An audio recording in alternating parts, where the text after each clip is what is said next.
Hi guys, welcome to the channel. In today's video, I'm going to show you how you can see comments on YouTube. So before getting into this video, must subscribe to our YouTube channel and click on the bell icon. So the first step you simply need to do is to open Play Store and search for YouTube. And you need to update your YouTube application from here by clicking on this update button.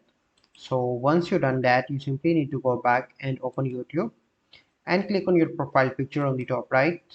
Here you need to click on settings and click on general, and if your restricted mode is turned on like this, so here you can see that this help hide potentially mature videos.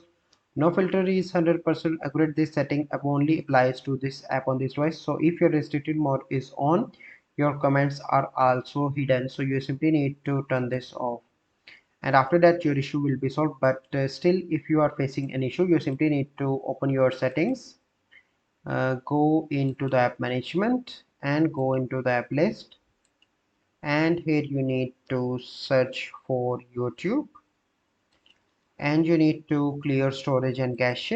The first step, you need to clear cache, and after that you need to clear storage, and after that you need to reinstall YouTube app, and your issue will be solved. So this is the process. I hope you find this video helpful. If you find this video helpful, must like this video, subscribe to our YouTube channel for future videos. We'll see you in the next video. Thank you. Have a good day.